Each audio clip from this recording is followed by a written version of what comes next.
Shalom, salam berjumpa kembali di channel Getsemani Ministry, tempat di mana kita dapat menemukan pesan firman Tuhan yang dibahas secara ekspositori.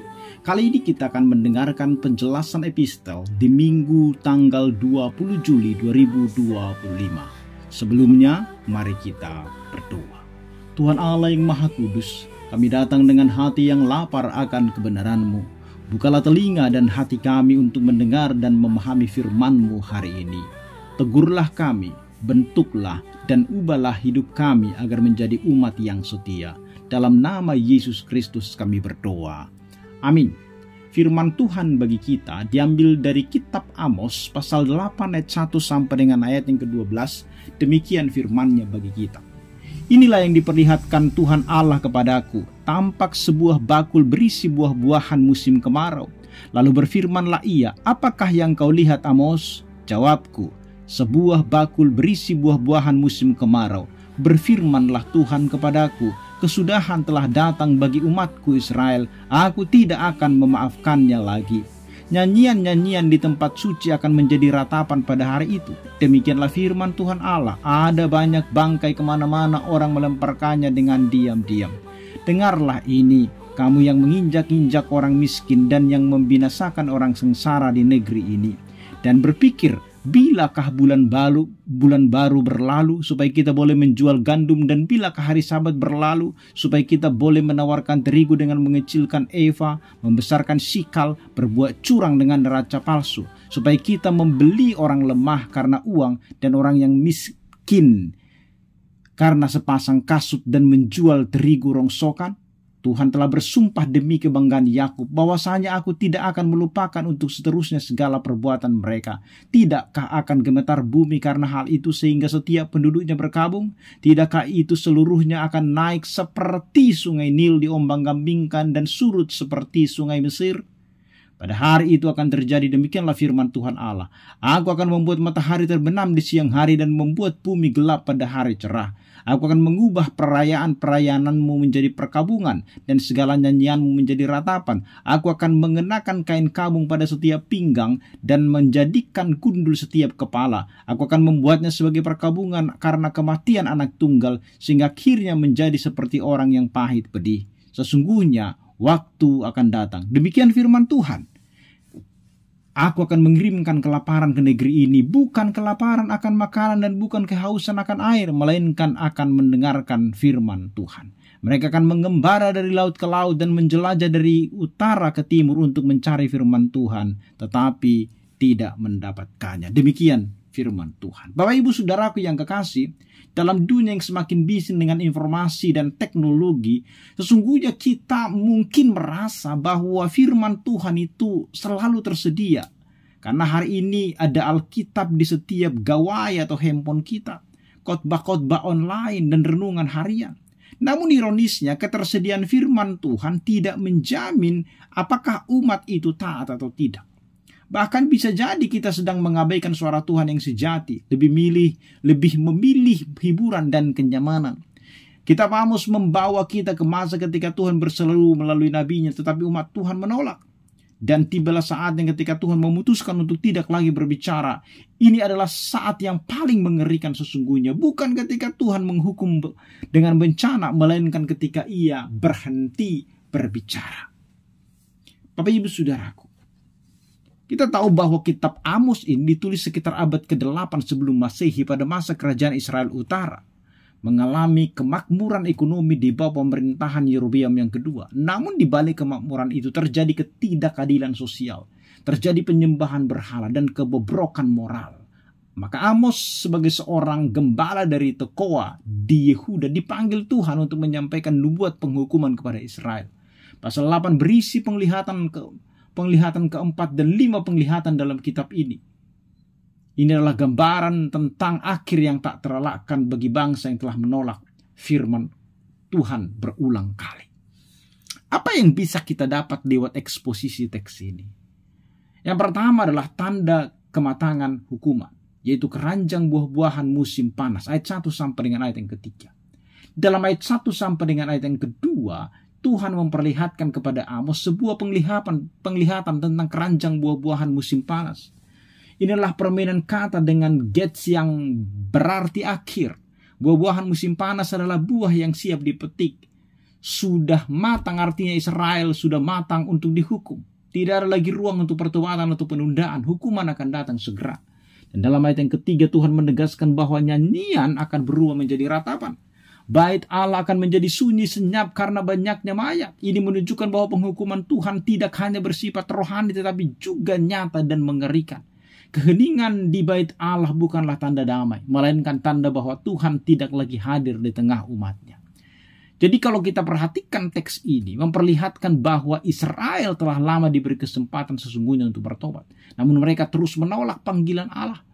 Kemakmuran yang mereka nikmati tidak diimbangi dengan ketaatan kepada Tuhan. Penglihatan ini mengajarkan kita bahwa kesabaran Allah memiliki batas. Meskipun Allah penuh dengan welas kasih dan lambat untuk murka, Dia adalah Allah yang adil yang tidak akan membiarkan dosa berlangsung tanpa akhir. Bagi kita hari ini, inilah panggilan untuk memeriksa hidup kita. Apakah kita hidup di dalam ketaatan atau justru menganggap remeh kasih karunia Allah? Maka kita tidak boleh bermain-main dengan kesabaran Tuhan. Waktu anugerah tidak akan selalu terbuka. Ada saatnya Tuhan berkata, cukup. Yang kedua, Bapak Ibu Saudara, adalah hukuman yang akan datang. 4 sampai dengan ayat yang ke-6. Ayat 4 sampai 6 mengungkapkan alasan spesifik mengapa hukuman akan datang. Amos mengecam para pedagang yang menindas orang miskin dan memperlakukan praktik bisnis yang curang. Mereka tidak sabar menunggu hari Sabat dan hari raya berlalu agar bisa kembali berdagang dengan cara yang tidak jujur, mengurangi takaran, memalsukan timbangan dan menjual gandum yang buruk. Mereka bahkan memperbudak orang miskin demi keuntungan kecil. Allah melihat semuanya ini dan menyatakan bahwa tindakan mereka tidak akan luput dari penghakimannya. Di balik semuanya itu ada penyakit rohani, hati yang tidak lagi menguluskan Sabat, tidak menghormati sesama dan tidak takut akan Tuhan. Sabat yang seharusnya menjadi perhentian dan penyembahan justru dianggap sebagai penghalang profit. Mereka tidak merindukan hadirat Tuhan melainkan keuntungan semata. Jadi kalau kita perhatikan secara konteks sesungguhnya bahwa ketidakadilan sosial adalah salah satu dosa utama daripada orang Israel. Kemakmuran ekonomi yang dimiliki dan dinikmati tidak dibagikan secara adil, melainkan dibangun di atas penderitaan orang-orang lemah. Pesan ini sangat berrelevan bagi kita hari ini. Allah peduli dengan bagaimana kita memperlakukan sesama, terutama yang miskin dan tertindas. Dalam hidup sehari-hari, kita mungkin tidak secara langsung menipu dengan timbangan. Tetapi kita bisa bertanya, apakah kita jujur dalam pekerjaan kita? Apakah kita memanfaatkan orang lain demi keuntungan pribadi? Allah memanggil kita untuk hidup dengan integritas dan keadilan, mencerminkan karakter daripada Kristus di dalam setiap tindakan kita. Ketika ekonomi menjadi ilah, maka manusia diperdagangkan. Hari Tuhan dilupakan dan ibadah menjadi formalitas. Inilah cermin zaman bagi kita. Yang ketiga, Bapak Ibu Saudara, hari Tuhan akan datang. Itu hari yang mengerikan di mana kegelapan menggantikan terang. Ayat 7 sampai dengan ayat yang ke-10. Ayat 7 sampai 10 menggambarkan hari Tuhan yang akan datang dengan cara yang sangat dramatis. Allah bersumpah dengan kebanggaan Yakub, yaitu dirinya sendiri, bahwa Dia tidak akan melupakan perbuatan jahat Israel. Hukuman yang digambarkan diperhadapkan dengan mereka itu meliputi gempa bumi, kegelapan di siang hari, dan tangisan yang menggantikan sukacita. Ayat 9 berbunyi, pada hari ini matahari akan terbenam pada waktu tengah hari, dan aku akan menggelapkan bumi pada hari cerah. Inilah gambaran puitis tentang kehancuran total yang akan menimpa Israel. Dalam tradisi Israel, hari Tuhan seringkali diasosiasikan dengan harapan akan pembebasan. Namun Amos membalikkan ekspektasi itu. Bagi Israel yang tidak kuat, tidak mau bertobat, hari Tuhan bukanlah hari sukacita, melainkan hari penghakiman yang mengerikan. Pesan ini mengingatkan kita bahwa Allah adalah hakim yang adil. Dalam perjanjian baru, kita juga diingatkan bahwa hari Tuhan akan datang seperti pelacur, membawa penghakiman atas dosa dunia. Oleh karena itu kita dipanggil untuk hidup dalam kesiapan meninggalkan dosa dan menjalin hidup yang berkenan kepada Tuhan. Yang terakhir, ayat yang keempat, kelaparan yang paling mengerikan itu bukan tentang roti, tetapi firman Tuhan dalam ayat 12 sampai dengan 12 itu. puncak daripada nubuat Amos terdapat pada ayat 11-12, di mana Allah menyatakan bahwa ia akan mengirimkan kelaparan di negeri ini, bukan kelaparan akan makanan dan bukan kehausan akan air, melainkan akan mendengarkan firman Tuhan, sebab orang-orang akan mencari firman Tuhan dari utara ke selatan, dari timur ke barat, tetapi mereka tidak menemukannya.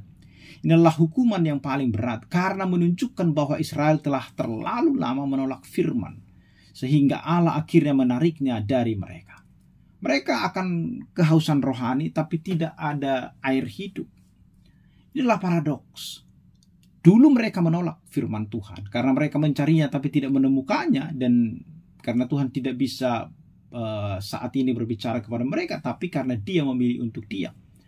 Kekeringan rohani inilah gambaran yang menakutkan tentang ketidakadaan petunjuk, penghiburan, dan pengharapan yang berasal dari firman Tuhan. Dalam konteks Israel inilah akibat daripada ketidaktaatan mereka terus-menerus. Bagi kita hari ini adalah peringatan untuk menghargai firman Tuhan yang telah diberikan kepada kita. Alkitab adalah anugerah yang luar biasa, dan kita harus merenungkannya, mempelajarinya, dan hidup berdasarkan kebenarannya. Jika kita mengabaikan firman Tuhan, kita berisiko mengalami kekeringan rohani dan dalam hidup kita sendiri.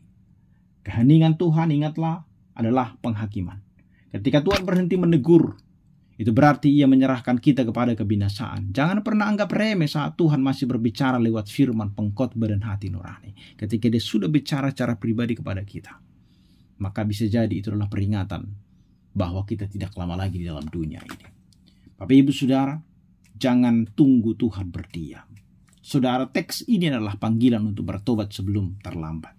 Selama Tuhan masih berbicara, masih menegur, masih memperingatkan, maka masih ada harapan. Tetapi kalau kita terus menutup telinganya, suatu hari akan datang saat Tuhan membiarkan kita dalam gelap-gelap, tanpa firman, tanpa terang, tanpa pengharapan. Karena Kristus adalah firman hidup, dalam Dialah Tuhan masih berbicara hari ini. Dengarkanlah suaranya sebelum Dia tidak lagi berbicara. Amin, mari kita berdoa. Tuhan, kami bersyukur karena Engkau masih setia berbicara kepada kami sampai dengan hari ini. Ampunilah kami jika selama ini kami menolak suara-Mu. Jangan biarkan kami mengalami kelaparan rohani dengan keengganan kami mendengar. Bawalah kami kembali kepada firman-Mu, dan hidupkanlah kami kembali oleh Roh-Mu. Dalam nama Tuhan Yesus Kristus kami berdoa. Amin.